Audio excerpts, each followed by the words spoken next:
Hello, future biologists. Welcome to our exciting journey into the world of cells.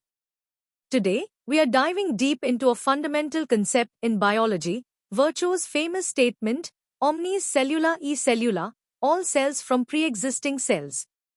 We'll explore this idea from easy basics to advanced scientific insights, understanding its profound impact on how we view life itself. Get ready to unlock the secrets of cellular origins. Let's start with the basics. What does this Latin phrase mean, and why is it so important for understanding how our bodies work? Rudolf Virchow was a brilliant German doctor and scientist from the 1800s. He is often called the father of modern pathology because he changed how we think about diseases, focusing on the tiny cells within us. He made a huge discovery about where cells come from. His famous statement, omnis cellula e cellula, is Latin for all cells from pre-existing cells. It means new cells don't just appear, they always come from cells that are already there, by dividing into two. This idea was a game changer.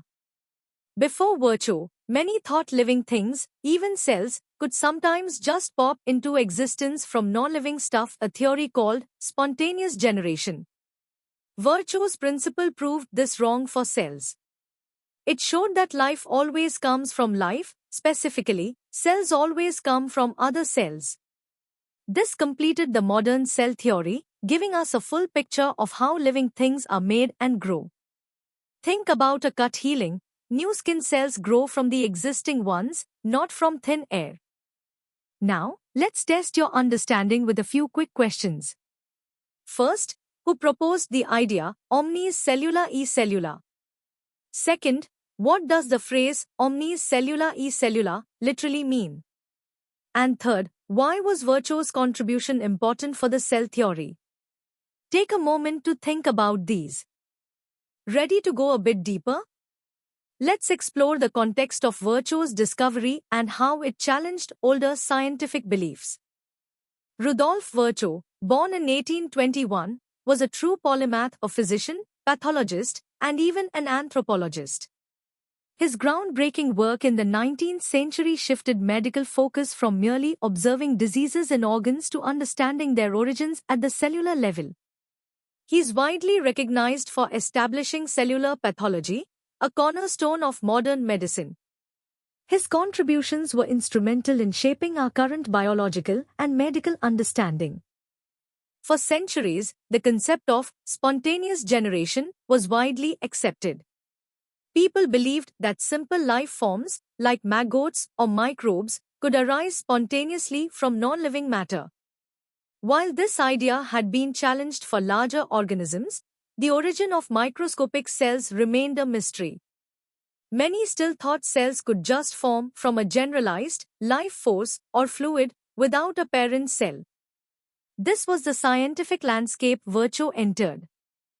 In 1855, Virchow made his definitive statement, omnis cellula e cellula. This wasn't just a guess, it was based on his meticulous observations of cells dividing under the microscope, both in healthy tissues and in diseased states. He concluded that all new cells are produced through the division of pre-existing cells. This simple yet profound insight directly contradicted the idea of spontaneous cell formation and provided a clear, observable mechanism for cellular growth and reproduction. Now, for some medium-level questions. First, what older theory did Virchow's idea challenge? Second, what were the first two tenets of the cell theory, established before Virchow?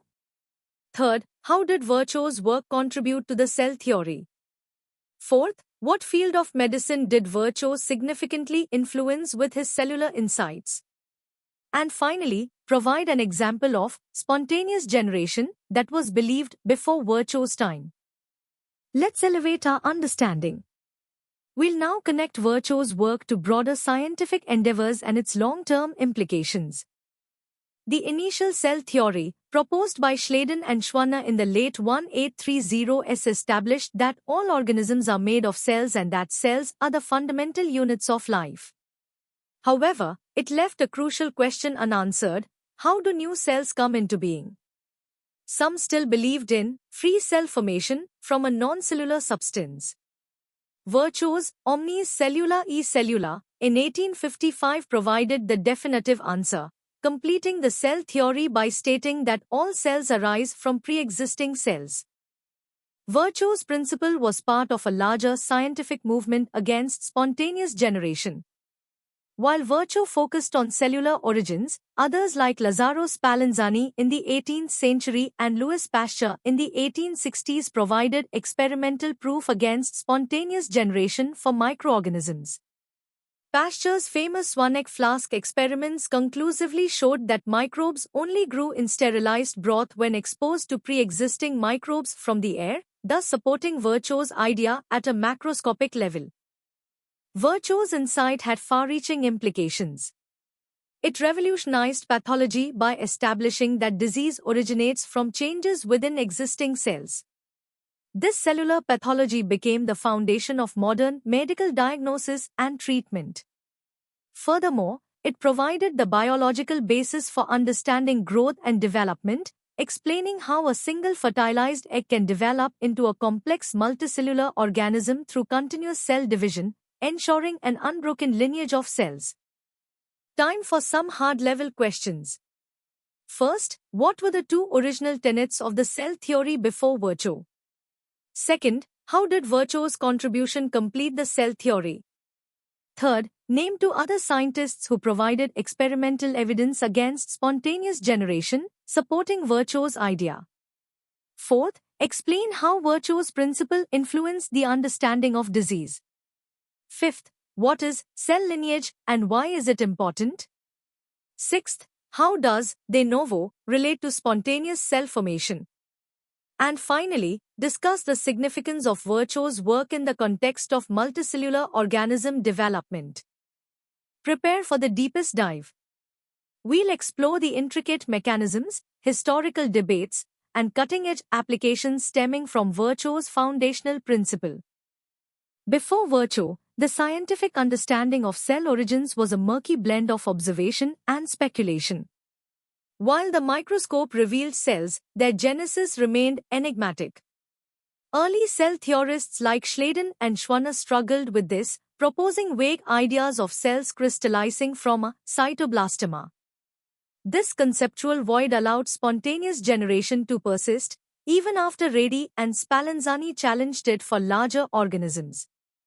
Virchow's genius lay in his definitive, evidence-based assertion that cells beget cells, eliminating this ambiguity. Virchow's principle finds its mechanistic validation in the precise processes of cell division, mitosis and meiosis. Mitosis, the process of somatic cell duplication, ensures that each daughter cell receives an identical set of chromosomes, maintaining genetic fidelity. Meiosis, on the other hand, is crucial for sexual reproduction, producing genetically diverse haploid gametes. These processes are not random, they are governed by sophisticated molecular engineering involving DNA replication, chromosome segregation, and cell cycle checkpoints, ensuring the faithful transmission of cellular life. The engineering of cell reproduction is tightly regulated by a complex network of proteins, notably cyclins and cyclin-dependent kinasas, which act as molecular switches driving the cell through different phases. Crucial checkpoints at G1, G2, and M phases monitor DNA integrity, cell size, and chromosome alignment. These checkpoints are vital for preventing errors that could lead to abnormal cell growth, a hallmark of cancer. This intricate control system ensures that Omnis Cellula e Cellula is executed with remarkable precision, preserving the continuity and integrity of life.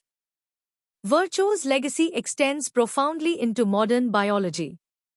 His principle underpins our understanding of everything from embryonic development and tissue regeneration to the pathology of cancer. The concept of cell lineage is fundamental to developmental biology, tracing every cell back to a zygote. In stem cell research, we actively manipulate the division and differentiation of existing cells. In oncology, understanding uncontrolled cell proliferation, which arises from existing abnormal cells, is key to developing treatments. Virchow's simple phrase continues to be a powerful framework for biological inquiry and medical innovation. Now, for the deepest challenge. First, elaborate on the conceptual gap in Schleiden and Schwanner's original cell theory that Virchow addressed. Second, how did Louis Pasteur's experiments provide definitive empirical support for Virchow's cellular principle?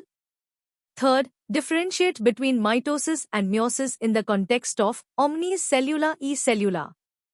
Fourth, explain the role of cell cycle checkpoints in maintaining the integrity of Virchow's principle. And fifth, how does the concept of cell lineage connect to Virchow's statement in developmental biology? Continuing with our toughest questions. Sixth, discuss how Virchow's cellular pathology forms the basis of modern cancer research. Seventh, explain the engineering aspect of cell reproduction, referencing specific molecular components. Eighth, how does the omnis cellula e cellula principle challenge the philosophical concept of abiogenesis? Ninth, what are the implications of this principle for regenerative medicine and tissue engineering? And 10th, how has Virchow's work contributed to our understanding of evolution and the continuity of life on Earth? And that concludes our in-depth exploration of Virchow's monumental contribution to biology. From understanding the basics of cell origin to delving into its complex molecular mechanisms and profound impact on medicine, you've journeyed through the heart of cellular life. Remember, omnis cellula e cellula is not just a phrase, it's a foundational truth that shapes our entire understanding of living organisms. Keep exploring, keep learning. For more engaging content and to deepen your knowledge, visit synapse.omaps.in and don't forget to subscribe for regular updates. See you next time.